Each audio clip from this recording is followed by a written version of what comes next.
ابھی بھی بہت سے ایسے لوگ ہیں جو یہ جانتے ہوئے بھی کہ ہجامہ ایک سنت علاج ہے، کہتے ہیں ہمیں ہجامہ کروانے سے ڈر لگتا ہے۔ تو میرے بھائی اس بات پر غور کریں کہ جب آپ ہجامہ سے متعلق یوٹیوب پر یا کسی جگہ ویڈیوز دیکھتے ہیں تو وہاں پر آپ کو بچے، بوڑھے اور خواتین ہجامہ کرواتے ہوئے نظر آتے ہیں۔ اگر ہجامہ تکلیف دہ عمل ہوتا تو نہ بچے، نہ بوڑھے اور نہ خواتین ہجامہ کرواتی۔ کچھ اور غور کریں کہ خواتین اپنے چہرے پر ایکنی کے علاج کے لیے ہجامہ کرواتی ہیں۔ ہمارے پاس بہت سی ایسی مثالیں موجود ہیں جس نے خواتین اپنے چہرے پر ایکنی کے لیے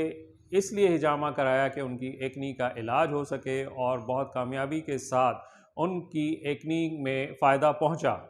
تو اگر خواتین اپنے جسم کے ایک نازک حصے پر جب ہجامہ کے ذریعے کٹ لگوا کے علاج کراتی ہیں اور یہ اگر تکلیف دہ عمل ہو تو ایسا کبھی بھی ممکن نہ ہو سکے۔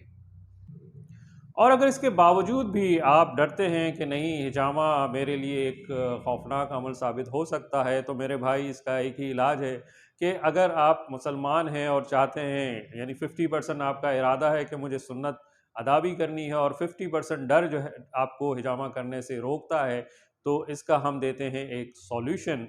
کہ گردن کے نیچے اور شولڈر کے درمیان جو پوائنٹ حضور صلی اللہ علیہ وسلم نے فرمایا کہ جو شخص یہاں ہجامہ کرائے وہ 72 بیماریوں سے محفوظ ہو جاتا ہے، تو کیوں نہ اس ایک پوائنٹ پر ہجامہ کرا کے آپ یہ دیکھیں کہ ہجامہ واقعی کیا کوئی تکلیف دہ عمل ہے۔ اس پریکٹیکل سے آپ کو دو فائدے ہوں گے۔ ایک تو آپ کی بھولی ہوئی سنت ادا ہو جائے گی ایک پوائنٹ کے ساتھ، آپ کو پتہ چلے گا کہ ہجامہ کیا واقعی کوئی تکلیف دہ عمل ہے۔ دوسرا، حدیث کے مطابق آپ سیف ہو جائیں گے 72 بیماریوں سے، ان بیماریوں سے گو کہ جن کا آپ کو علم نہ بھی ہو۔ اور تیسرا بڑا فائدہ اس کے ساتھ یہ ہوگا کہ آپ کو ملے گا 100 شہیدوں کا ثواب، کیونکہ جس نے حضور صلی اللہ علیہ وسلم کی بھولی ہوئی سنت کو دوبارہ زندہ کیا اسے ملتا ہے 100 شہیدوں کا ثواب۔ اب آتے ہیں دوسرے ایشو کی طرف۔ لوگوں کے ذہن میں یہ بھی ہے کہ ہجامہ کرانے سے ان کے جسم میں کمزوری ہو جاتی ہے، خون کی کمی ہو جاتی ہے۔ تو میرے بھائی ایسا بالکل بھی نہیں ہے۔ ہجامہ کے ذریعے جو خون نکالا جاتا ہے وہ جلد کے نیچے سے رکا ہوا خون نکلتا ہے، نہ کہ آپ کی خون کی رگوں سے خون نکالا جاتا ہے۔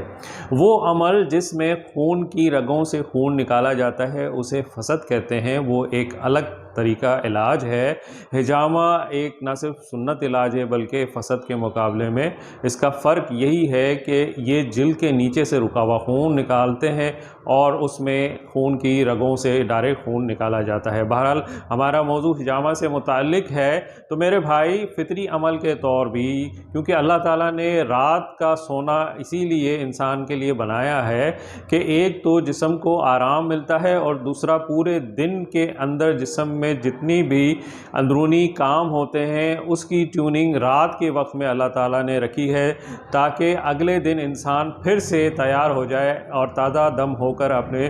دن کے روٹین کا جو ہے وہ کام دوبارہ سے شروع کرے۔ تو ایسے وقت گزرنے کے ساتھ جلد کے نیچے فاسد خون کی جمع ہونے کی تعداد بڑھتی رہتی ہے اور جسے ایک مخصوص وقت کے بعد جسم سے نکلوانا چاہیے تاکہ انسان نہ صرف بیماریوں سے بچ سکے بلکہ ہمیشہ ریفریش تازہ دم زندگی گزارتا رہے۔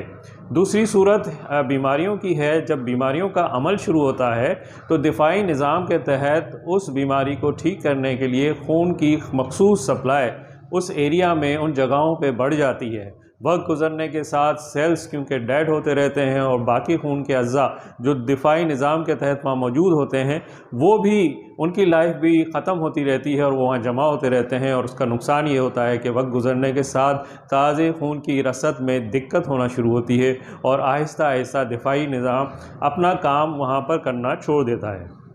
ایسے میں ہجامہ کے ذریعے نہ صرف اس فاسد خون کو، اس ڈیڈ سیلز کو، اس فاسد خون کو نکال دیا جاتا ہے اور کٹ کے ذریعے دماغ کو یہ میسیج دیا جاتا ہے کہ تازہ خون بھیج کر اس ایریے میں رکے ہوئے کام کو، رکے ہوئے علاج کو دوبارہ سے شروع کیا جا سکے۔ تو یہ آپ کا جسم سے نکلا ہوا فاسد خون آپ کو فائدہ پہنچاتا ہے، نہ کہ کمزوری۔ تو اس بات سے بھی اپنے ذہن میں اس خوف کو ہٹا لیجئے کہ حجامہ سے نکلے خون سے آپ کے جسم میں کوئی کمزوری واقع ہو سکتی ہے، بلکہ جسم اور ہلکا پھلکا ہو جاتا ہے اور تازہ دم ہو کر آپ اپنے روٹین کے کام بہترین طریقے سے کر سکتے ہیں۔ اور آسان طریقہ تو یہ ہے کہ وہ لوگ جنہوں نے حجامہ کرایا، ایسے 5-6 لوگوں سے آپ ملاقات کریں اور ان سے پوچھیں کہ کٹ لگانے سے آیا کہ انہیں کوئی تکلیف ہوئی، یا یہ اتنا تکلیف دہ عمل تھا کہ حجامہ نہیں کرایا جا سکتا، یا جتنے انہوں نے حجامہ کرایا، جتنا دفعہ انہوں نے، جتنے پوائنٹس انہوں نے حجامہ کرایا، آیا کہ ان کے جسم میں خون کی کوئی کمی واقع ہوئی، حجامہ کرانے کے بعد ان کو خون کی بوتلیں لگانی پڑیں۔ یہ سب باتیں آپ کو وہ لوگ بہت اچھے طریقے سے بتا سکتے ہیں جو حجامہ کروا چکے ہیں۔